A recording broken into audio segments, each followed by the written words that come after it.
Hey guys, Andy here from Mediocre Hobbies coming at you with some 40k tank goodness. The video is not specifically about 40k tanks or painting 40k tanks, even though I shall be painting a 40k tank in this.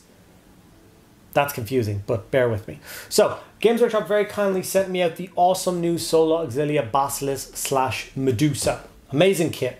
And they've sent me a whole heap of the new Solar Auxilia stuff as they've been coming out, and I love them. I actually have an original resin Forge World Solar Auxilia army. I was such a big fan of them back in the day, and I spent a fortune buying an army. They're on plastic now. Brilliant. The problem that I'm facing is that there is not a big Horus Heresy community here in Ireland, and I for one have not engaged with Horus Heresy in a very large way. I love the models, but I don't play the game. So I'm trying to find a way to use all of these awesome miniatures in 40k, so I will get to use them much more often. And that's what the video today is going to be about. I'm going to take the Basilisk / Medusa that's supposed to be for the Solar Auxilia, and I'm going to add it into my Death Korps of Krieg army. It suits it down to the ground. It's a fully enclosed cab. It has all the filters and everything. It suits them perfectly. They even have an option for that in their rules. So I think it's an absolutely beautiful way to use this tank. I'm going to talk a little bit more about using other models for different things as we go through this video. So hopefully that'll be slightly entertaining for you guys. As you can see, I have already used the Malkador for my Krieg tank. And I have also used the big giant transport tank is painted in my Krieg colors as well. So I definitely do like taking the Solar Auxilia tanks and repurposing them for 40k, because why not?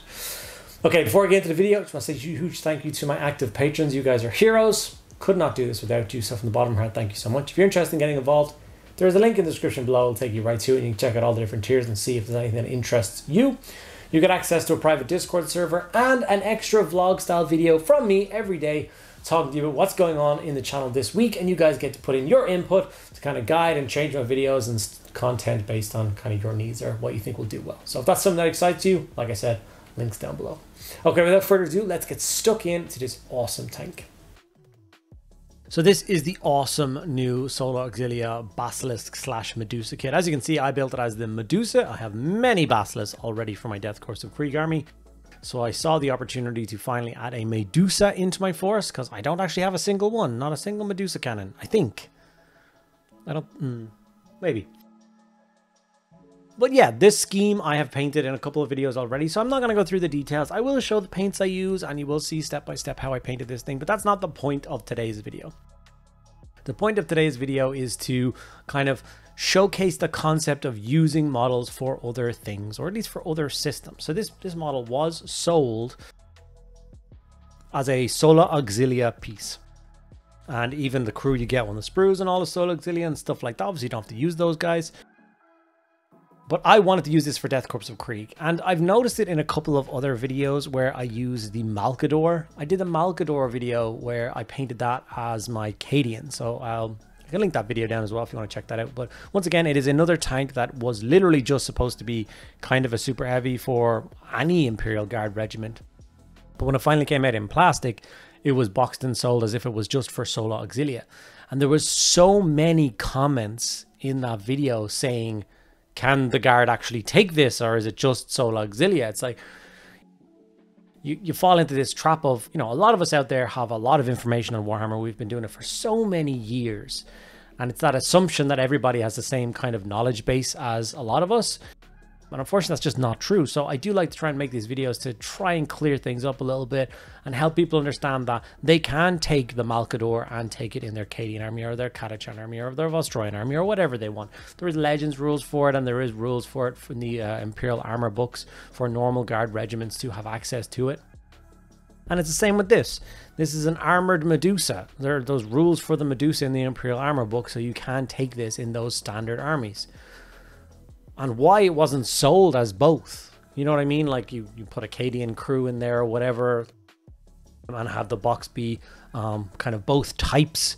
Why are they kind of hoarding it just for it? I mean, we've wanted these gorgeous tanks that have been on Forge World for so long. We always talked about the concept of them coming out in plastic. And now they finally are. They're being like tidied away in with the Horus Heresy stuff. So I think that's a little bit of a shame. Obviously, I'm not bashing the Horus Heresy game whatsoever. I have so many Horus Heresy bits and pieces. I have painted 9 Primarchs now already for the channel. I've painted every single Legion I've done a video for to showcase all of those guys. I just don't play it very often. I don't like the 7th edition rule set that it's based off of. I am kind of much happier in the 10th edition rule set, so I want to stay playing that. And if I'm going to stay playing that, I don't want to restrict myself from being able to use all these incredible tanks that come out. So that's why when they did that post a couple months ago where they talked about removing the option of taking lots of the Horus Heresy vehicles in 40k, that broke my heart a little bit, because I've got all my Leviathans are all painted for my Black Templar army, and my Kratos is painted for my Black Templars and stuff like that, because I didn't want them in the Heresy, I wanted them in 40k. And originally they gave us rules for them, and now they're taking them away again, which I found extremely sad. Hopefully they do kind of realize the error of their ways. I know there's a bunch of reasons. We talked about it for the old world, the concept that they don't want 2 kits from 2 different game systems sharing the same model. Therefore, they can't tell which game system is actually making money and which is costing them money. So, yeah. But surely that's kind of a silly way of doing it. Especially for the old world. We had some ideas, some friends of mine, we talked through what we think they could do. And all they'd have to do is box them 2 different ways. So if it's made for Age of Sigmar, it comes in a different box with circle bases. If it's made for the old world, then it's in a different box and comes on square bases. Therefore, whichever one of those box sets gets scanned through the till, they know it's being bought for there. They know where the money is going. And they know whether something is being successful or not. You know? It's a funny one.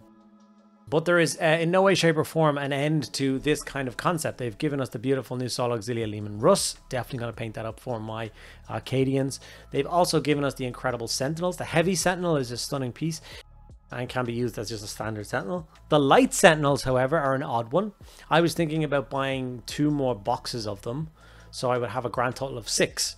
And just using them as mobile weapon teams. That's all I would count them as in the rules, is a weapon team with a las cannon. 2 squads of 3 of those, different weapons on each. I think it would look absolutely epic. It'd be super mobile. Maybe use them as weapon teams for something like an Elysian army. Something that doesn't stay still, not static at all. They're very much dropping into the battlefield with a bunch of firepower. And my mind is kind of always doing that. It's racing towards trying to figure out how to make things fit into 40k. Like I said, the amount of Heresy stuff that has ended up in my Black Templars army for 40k, and now the amount of Sol Auxilia stuff, which is just going to be turned into Guard army stuff. I think it's just super cool. It's obviously just a different way of looking at the pieces and a different excuse for using them. I'd love to know what you guys think about this as a concept. Are there a bunch of people out there who didn't realize that there's a bunch of tanks that can be used for 40k that sit in the Horus Heresy kind of era? If there is, you should definitely have a look at them. There's obviously some awesome kits out there that are being wasted on you if you don't play the Horus Heresy. This is my favorite transfer. I put a little stand cleared sticker on the door that comes down. I just thought that was really funny. I like it. Proper practical transfers. I was quite reserved for my transfers in this one. I only put 15 on. Yep. I must say that I am a huge fan of transfers. Just to go a little bit off topic for a minute. Anyone who is watching this and who has any form of distaste for transfers or has a bad experience with transfers from trying them before and not knowing how to do them properly, or you know, that kind of thing, I implore you to give them another chance. Get some micro sec, get some micro sol, get some contrast medium. Buy those 3 bottles once and they will do you for thousands of transfers, and then I promise you, you will have a great time. The quality of transfers that Games Workshop gives with every kit these days, and the majority of people just never use them, breaks my soul. I love them. As an example, look at these transfers. Can you tell that they're transfers? Can you see any lines around them or anything like that? I think not. I think they're quite well placed and they fit in beautifully, and they make this fairly plain blue tank look kind of interesting and cool.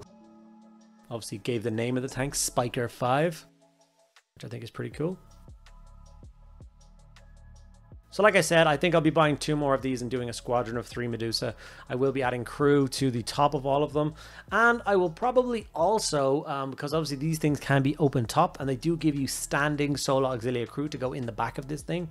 And I think I would definitely like to convert a full Krieg or Arcadian, one of these, with a proper crew built inside. Because obviously there's a bunch of weapon teams and stuff like that that you can get for Krieg, which have the correct crew, like, you know, holding shells and, you know, aiming stuff or controlling stuff, which I think is going to look absolutely fantastic standing in the back of this and just really make it kind of blend in even more. Here it is, weathered down. A bunch of people don't like the weathering on my tanks, but my Krieg fight in a war zone. They've been fighting in it for quite a long time. I'd like to think it's a fairly long and drawn out campaign. They don't have time to power wash their tanks at the end of everything, even with Power Wash Simulator. Here is it after I've applied some varnish to adhere all of the weathering powder to the vehicle. Obviously it darkens it down a little bit, helps it stick a bit more and darkens it down, and I really like this as a final result. Like I said, the only thing it's missing is the crewman sticking out of the top. Sorry, it doesn't like to focus for some reason. But Spiker 5 is now complete, and I think this is my 20th, 21st piece of armor that exists for my Krieg army now. How many of those are actually just Games Workshop plastics? The Chimeras, maybe 2 Chimeras, and I think 3 Lehman Russ, and the rest are all Forge World or Heresy pieces that I've incorporated into it just to make the army seem a little bit special. Here's a couple of high-end images of it to give you the final example of what it looks like. I'm really happy with this. I'd love to know what you guys thought about this video. Please do let me know in the comments below. It really does help me decide on future videos.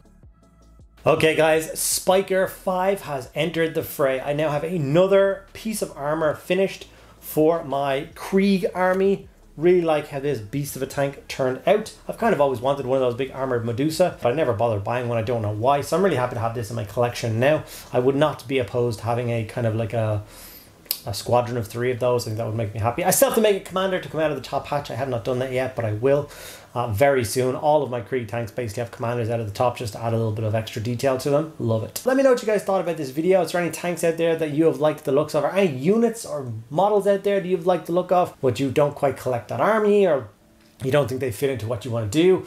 And then have you thought about a way of using them to your advantage basically after watching this video? I'd love to know if this helped anybody out.